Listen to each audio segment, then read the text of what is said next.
Hi everybody, this is Steve Hoggett, the pastor of Hickory Hill Baptist Church. And today is the first week of April, and so I think it's April 6th, 7th, something like that. And so we're going to do the Thought of the Week. Now I had this thought before I do the Thought of the Week. I've been doing these videos for over a year. Who would have ever thought that I would do videos over a year? I would have never thought I would have done videos whatsoever. But anyway, the Thought of the Week, and baseball season has started, baseball and softball season has started, and it's starting to go full swing. And so I thought I'd give a Thought of the Week baseball. I know more about softball, but my son is playing high school baseball, so I'm learning more. So I want to share something with you. My son is a pitcher, and he goes to pitching instruction, and I used to go and watch him and listen to the guy teach him how to pitch.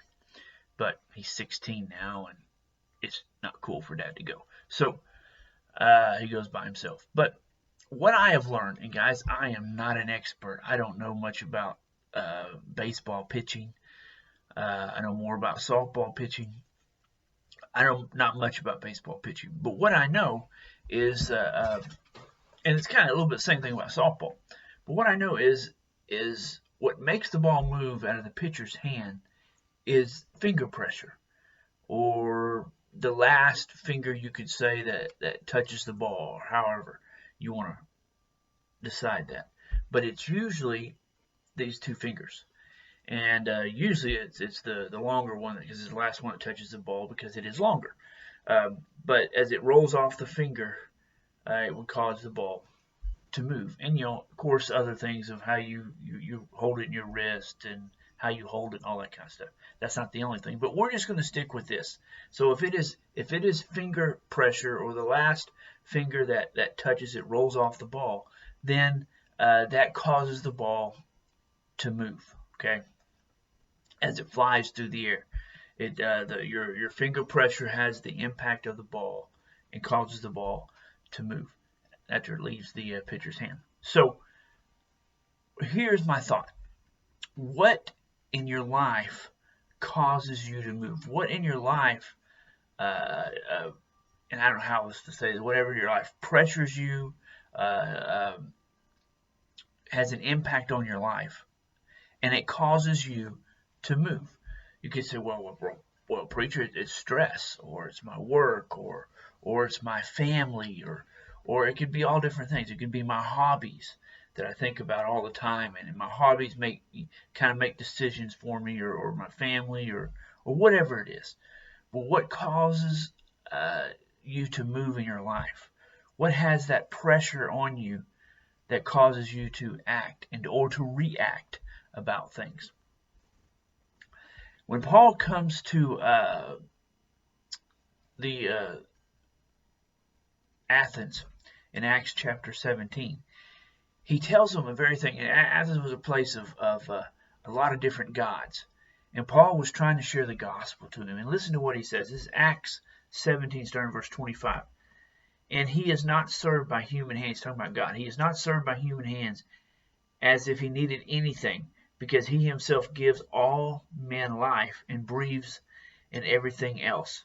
So what Paul says, he says, God doesn't need anybody, but he is the one that gives breath, and he is the one that gives man everything. Then he goes on, from one man he made every nation of men, talking about Adam. Out of Adam he made every nation, that they should inhabit the whole earth, and he determined the time set for them, the exact places where they should go.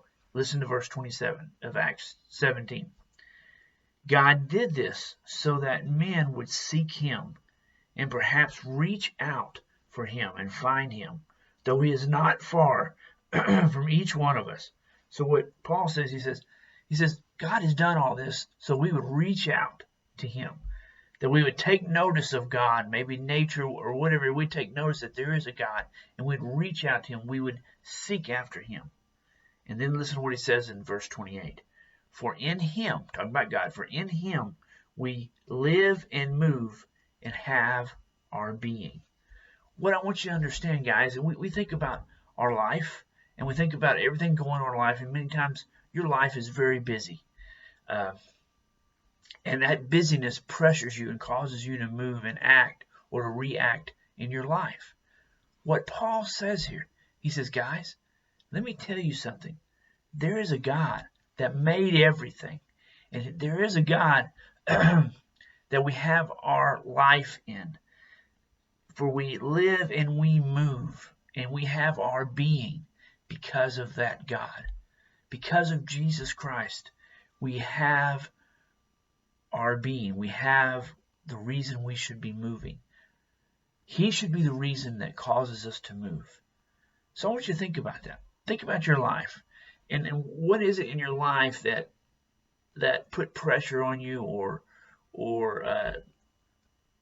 I don't like the word touch, but the one I can come up with that impacts you in a way that causes you to move. Guys, if you're a believer, if you say, I'm a follower of Jesus Christ, do you know who should be the one that causes you to move, that causes to impact your life? It should be Jesus.